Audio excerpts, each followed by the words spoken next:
con el doctor Francisco Paredes, experto internacionalista, sobre el papel de la ONU y especialmente aquellas recomendaciones que le hace al gobierno ecuatoriano o en todo caso a nuestro país. Doctor Francisco Paredes, Washington Delgado lo saluda, un gusto recibirlo, bienvenido, muy buenos días.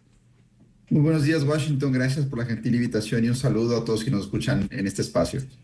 Bien, Ecuador está en este momento lastimosamente en un estado de conmoción interna, básicamente por las movilizaciones de la CONAIE, ante el tema de la eliminación del subsidio al diésel. Y en ese caso, la ONU emite su criterio llamando al diálogo urgente, lamentando la muerte de Efraín Fuerés, pidiendo una investigación sobre heridos y uso de la fuerza, advierte sobre el despliegue militar y finalmente está dispuesto a cooperar, la ONU como organización. ¿Qué opina usted de esa posición? Sí, hace un par de días efectivamente el Comité Permanente por la Defensa de los Derechos Humanos, establecido ante la estructura de la CIDH, hace un llamado de atención al gobierno ecuatoriano, hace un llamado, una invitación al respeto de los derechos de las comunidades, de los pueblos indígenas, de los protestantes, a ejercer un derecho que es primario, un derecho que es fundamental, y es el derecho a la protesta. Ahora, podemos un poco más adelante entrar en los detalles de qué significa este derecho a la protesta y demás, pero tengamos siempre en mente que este derecho a la protesta no solamente es originario e innato a los seres humanos, sino que está íntimamente conectado a derechos humanos de alto nivel, como el derecho a la libertad de expresión, el derecho a la libertad de asociación, el derecho a la protesta pacífica, que no solamente están reconocidos a nivel de la normativa internacional, sino también dentro de nuestra Constitución. Ujú. El balance que debemos encontrar entre este derecho a la protesta pacífico y el derecho del Estado a ejercer control y orden público es la clave para que estas protestas no se les vaya de la mano al gobierno. Es un balance muy complejo, porque evidentemente el Estado de una parte tiene la obligación de controlar que las operaciones, que la actividad diaria continúe para el resto de los ciudadanos. Y por otra parte, las poblaciones ahora indígenas tienen este derecho también a expresarse, derecho a manifestarse. Y ya todo es bien conocido que la forma en la que se expresa nuestro pueblo indígena es a través del cierre de vías. Ya hay informes del año 2019, del año 2006, de las relatorías especiales, en la que nos dicen que esta es una forma clara de manifestación de nuestros pueblos indígenas. Entonces, no es una sorpresa. Ya son 35 años desde que se dio el primer gran levantamiento, el primer gran paro indígena, y parece que nuestras autoridades todavía no llegan a comprender la forma, la idiosincrasia, la ideología, cómo opera dentro de las protestas sociales nuestro pueblo indígena. Entonces, sí es importante tener sobre todo la ley ante todo, pero también comprender cómo opera ideológicamente nuestro pueblo indígena. Pero Francisco, aquí hay algo que es clave, ¿no? Y con todo respeto, ¿cómo se puede respetar a una comunidad indígena si está irrespetando la Constitución y respetando el Código Orgánico Integral Penal?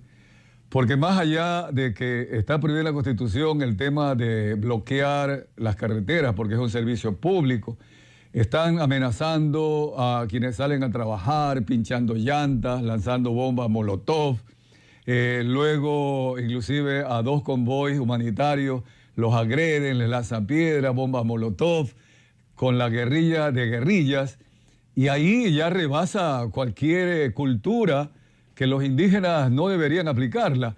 En ese caso, lo que la ONU dice es que, que haya diálogo urgente para evitar una escalada de violencia. ¿Quién hace la escalada de violencia? Los indígenas. Así que eso no se puede ocultar o no se puede soslayar por el hecho cultural, Francisco.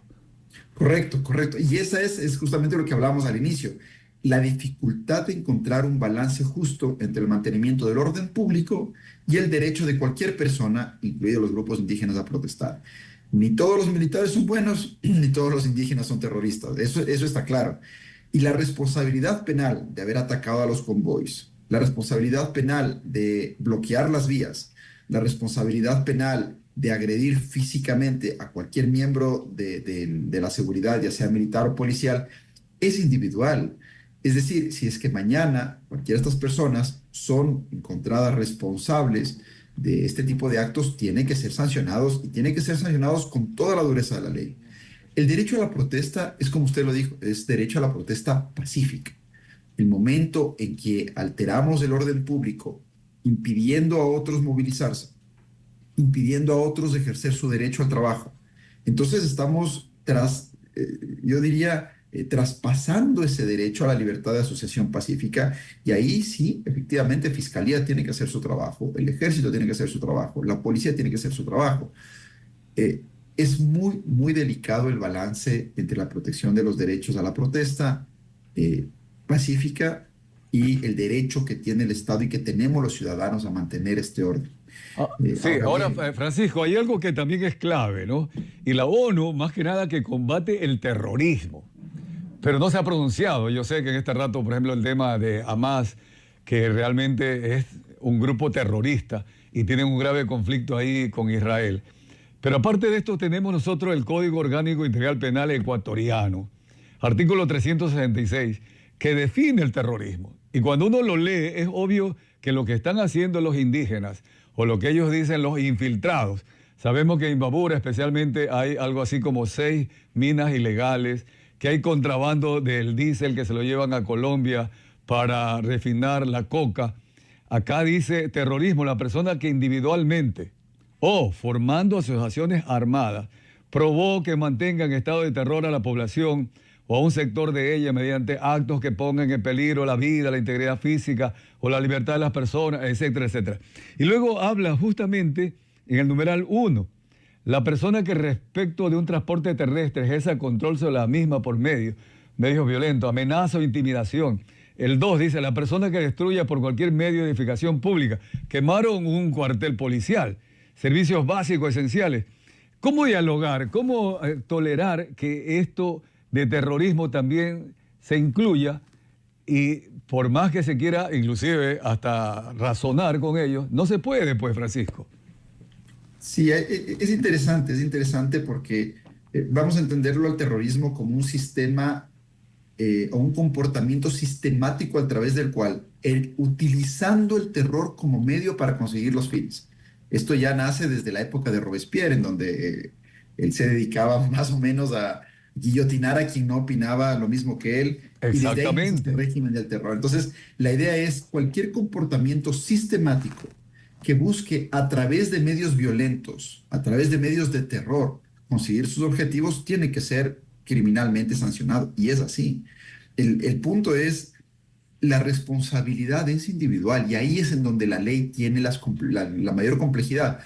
¿Cómo identificar estos individuos que dentro de su libertad ejercen estos actos? ¿Y cómo calificarlos a estos actos de terrorismo? Es muy complejo, es muy complejo. Evidentemente, si es que hay un incendio de un cuartel militar, si es que hay un ataque a un convoy de alimentos, si es que hay un ataque físico, armado, tiene que ser duramente sancionado. El problema es que el Estado ecuatoriano necesita hacer unas labores muy agresivas de inteligencia para poder entender de dónde vienen las protestas pacíficas y organizadas y de dónde vienen estas protestas que tienen un propósito más de carácter subversivo, y que realmente lo que buscan es el desorden dentro de la sociedad y destruir la paz social. Es complejo, es muy complejo, Ujú. pero le corresponde al Estado, quien tiene el único ejercicio de la fuerza, utilizar ese control en la medida en que no se afecte los derechos de otras personas. Yo creo que sí hace falta un mensaje al presidente de apoyo al ejército, de apoyo a la policía, pero recordándoles también que tienen una obligación de respetar los derechos humanos de los ciudadanos. No podemos entrarle a golpes y a palos a un ciudadano que está en el piso. Eso no está bien. Sí, eso Sí, no es correcto. parte No de lo podemos que dispararle por la dice la espalda a un ONU ciudadano sobre en esas investigación circunstancias. sobre heridos y uso de la fuerza, justamente, Francisco, dice solicitar, investigar los reportes de personas heridas, incluidos los 12 militares, y también recordó que el Estado es responsable de las acciones y omisiones de las fuerzas de la seguridad. Subrayó la ONU, la obligación de investigar de manera eficaz y oportuna el posible uso ilícito de la fuerza o violaciones de derechos humanos.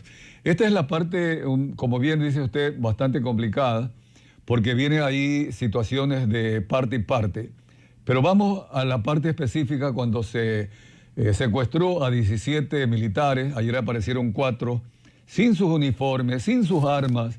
Inclusive por ahí hay denuncia de que le están pidiendo $8,000 al ejército para devolverle las armas. Algo terrible. O sea, sencillamente aquí no hay la posibilidad de que se esté razonando con esta movilización. Pero lo más grave de todo es que lo hicieron a las 2 de la mañana, cuando hay un decreto presidencial de toque de queda, Francisco. Es decir, no se está respetando la Constitución, las leyes y tampoco el toque de queda. ¿Qué le queda, pregunto, al Estado ecuatoriano para poder ejercer su autoridad, Francisco? ¿Cómo hacerlo? Yo me pongo primero en los zapatos de los familiares, de los militares secuestrados, de los policías secuestrados, y me parece también una violación a sus derechos humanos el quitarles la libertad. Yo no puedo, por el uso legítimo de mi derecho a la protesta y a la resistencia, secuestrar, activar vías físicas en contra de la vida y de la libertad de otros seres humanos. Eso tiene que ser sancionado, es decir, eso debería estar fuera de cualquier discusión. Como decíamos al inicio, el balance es lo complejo, pero también hay que entender que normalmente este tipo de protestas son protestas en contra del orden constituido, que lo que buscan es el restablecimiento de ciertos derechos o el reconocimiento de ciertos derechos que no han sido reconocidos. El tema es que cuando uno empieza a mirar cuáles son todos los derechos que pueden estar en discusión, hay una cantidad enorme de derechos en discusión en la propia Constitución. Por eso, de pronto, si es necesario algunos ajustes a la Constitución, porque la propia Constitución del Ecuador tiene una batería de derechos enormes que tienen que ser de alguna manera reconocidos también, y también a derecho internacional. Tenemos, por ejemplo, el convenio 169 de la OIT sobre los derechos de las comunidades y los grupos indígenas. Ahí también existen una serie de derechos económicos, sociales, culturales, que tienen que ser reconocidos por parte del Estado. Para mí, el gran problema que tenemos ahora no es tanto de orden de la facilidad o de la libertad que deben tener las personas para protestar, sino hasta dónde se pueden ejercer dentro de una democracia, dentro de un orden constituido, esos derechos.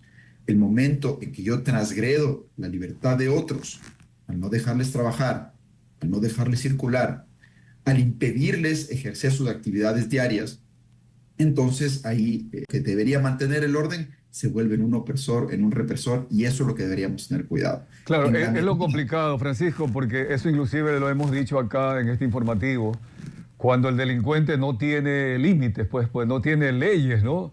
En cambio, la autoridad sí tiene obligatoriamente que cumplir las leyes. Yo le quiero contar que indígenas de Saraguro, antes de ayer, subieron una imagen en donde ellos habían puesto unas rocas inmensas en la carretera que conduce de Cuenca a Loja, ahí pasa por Saraguro.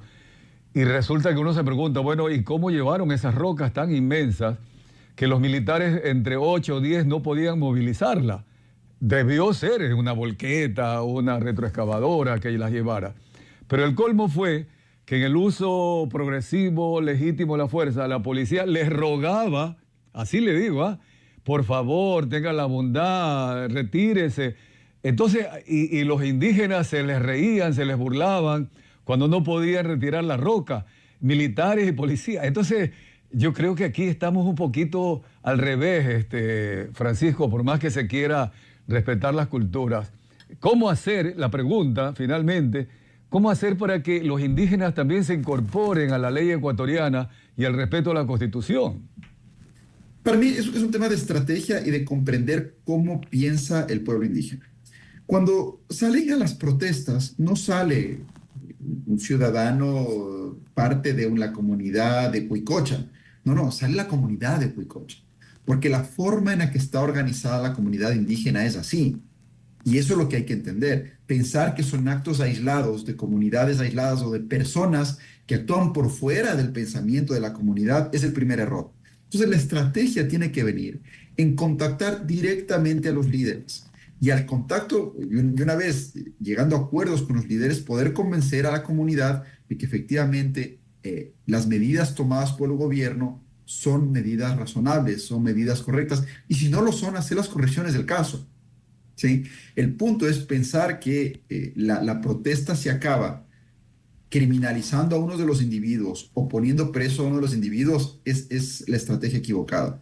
Estas son decisiones comunitarias, entonces lo que hay que hacer es acercarse a los líderes comunitarios y efectivamente entender si la protesta viene exclusivamente desde el lado de los líderes comunitarios o hay infiltrados o hay grupos terceros.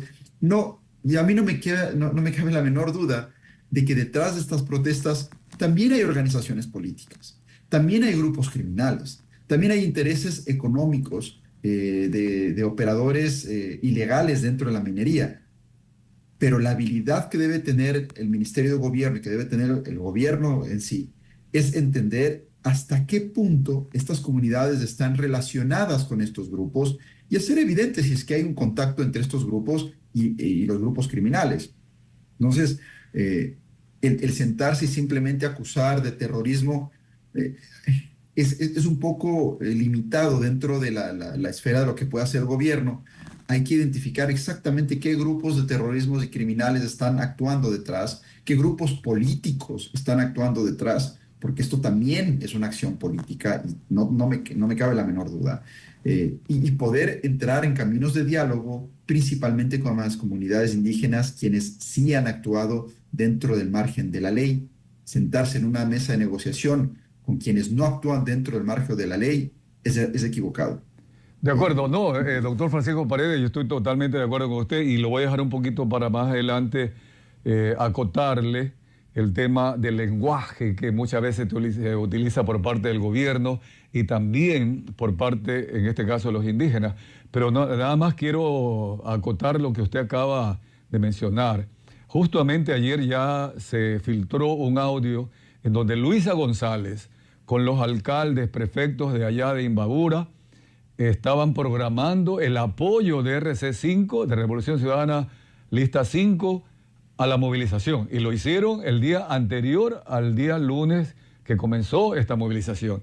Y para colmo, ayer en la Asamblea Nacional se vio algo inaudito, en donde llega Marlon Vargas a una comisión cuya mayoría es de Revolución Ciudadana, a pedir juicio político contra el ministro de Defensa y el ministro del Interior. Y luego anunciar públicamente, Francisco, que para que los periodistas ingresen a Imbabura tienen que pedir salvoconducto. ¿En qué país estamos, Francisco, con un partido político apoyándolos desde la Asamblea, luego con la planificación de alcaldes de Revolución Ciudadana y del prefecto? Y yo creo que así no se puede administrar un país y es muy, muy complicado, Francisco.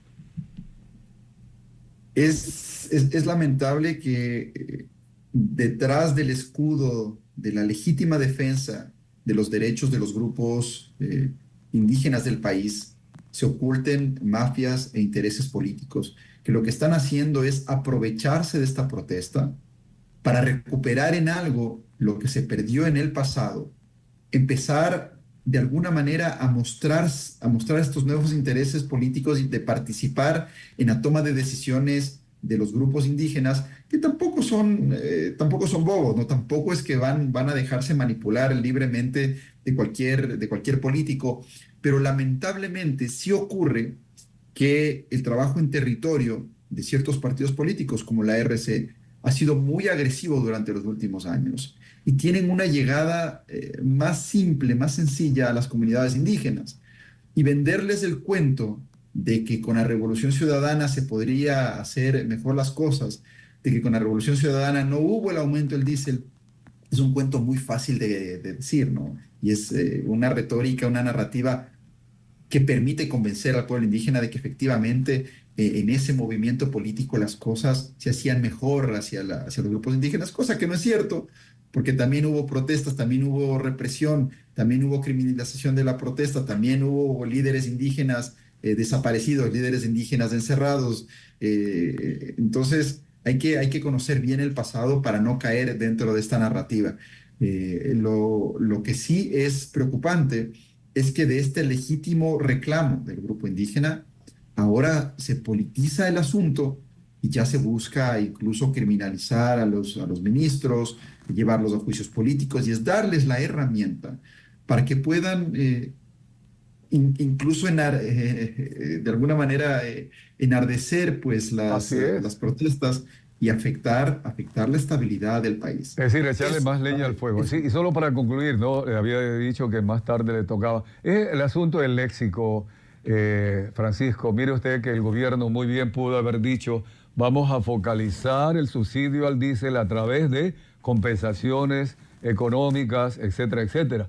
Porque hay medidas para que no se eleve el transporte de pasajeros, medidas para que no se eleve el transporte pesado. Acabo de conversar más temprano con el presidente de la Asociación de Logística del país, que tiene la chatarrización, tiene las compensaciones económicas, y también a los campesinos. Ahí hubo un error, creo yo, desde mi punto de vista, hablar de eliminar el subsidio. Debió habérselo focalizado, explicándole. Y luego usted mencionaba del diálogo con los dirigentes. Si al dirigente quizás se lo hubiera llamado y le hubieran puesto las matemáticas por delante, ¿cuánto pierde el Ecuador llevándose el diésel a Colombia para purificar la coca? Los contrabandistas en la misma minería ilegal, etcétera. ¿Quién sabe? ¿Quién sabe si hubieran aceptado de manera previa las compensaciones, quizás para evitar?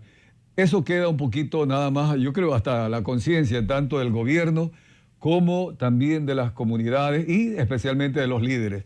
Francisco, todo esto, ¿cómo lo resumiría usted en su recomendación ahora que la ONU está pidiendo diálogo? Ayer se dio la oportunidad, los mismos indígenas de Imbabura pidieron el diálogo al alcalde, luego la Universidad Técnica del Norte se ofreció como sede, pero luego lo suspendieron porque el diálogo tiene que ser con la CONAIE, la directiva, y en territorios, dicen ellos, indígenas.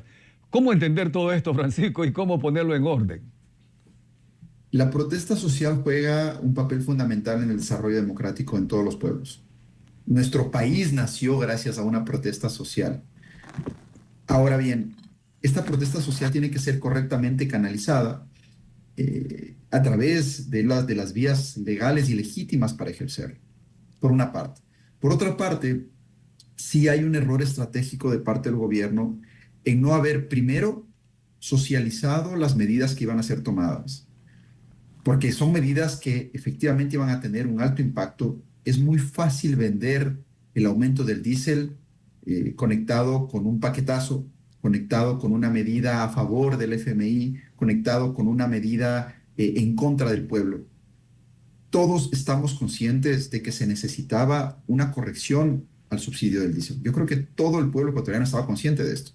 Ahora, ¿cómo hacerlo? ¿Cómo implementarlo? Era una tarea del gobierno el hacerlo de manera correcta, el poder reunir y explicar a los líderes gremiales del transporte urbano, del transporte pesado, de las propias comunidades indígenas, cómo esta corrección al tema del diésel, al subsidio del diésel, podía ser legítimamente corregida sin que exista un impacto mayor.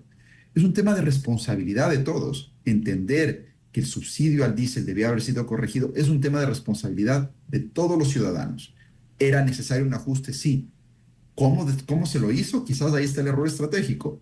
Es una estrategia de comunicación, de diálogo y de comprender que el pueblo indígena está íntimamente conectado también con el diésel, con el uso del diésel, con el retiro de sus productos, con exportación de sus productos. Y el no haberlo entendido quizás es el error que cometió el presidente y que cometió su equipo estratégico. Ahora bien, ¿se puede corregir? Sí. ¿Cómo? Con diálogo, entendiendo o hacerles entender correctamente en qué va a consistir esta focalización de subsidios y poder llegar a un balance, a un equilibrio que le permita retomar las actividades comerciales a todas las personas que transitan por estos sectores hoy en día paralizados, que nos permita a los ecuatorianos retomar las actividades diarias y que le permita al pueblo indígena continuar en paz y con este diálogo que es tan necesario para construir una democracia estable y duradera. Sí, doctor Francisco Paredes, comparto con usted plenamente y ojalá que este tipo de entrevistas y en el tono, la manera en que la llevamos en este informativo, en este caso con usted, sirvan de puentes de diálogo, ¿no? Sin embargo, creo que es muy clave que la directiva, y atrás está Leonidas Issa, obviamente, de la CONAIE, es el hecho de que ellos están pidiendo primero sus demandas, que no solo es el DICE, ya lo reconocieron en un comunicado, sino otras demandas políticas, de política económica, por ejemplo, eliminar el incremento del IVA, volver al 12%, temas como estos que les van agregando, lo cual dificulta mucho más la idea de dialogar, porque ¿para qué dialogar si ellos piden primero que se derogue todo lo que se ha tomado el gobierno? Eso no es diálogo. Todo esto, Francisco, nuestro país necesita transparentar, un baño de verdad, y ojalá que este tipo de entrevista con usted, en este caso especial, doctor Francisco Paredes, sirva. Muy amable, muchas gracias. Muchas gracias, Washington, y un feliz día.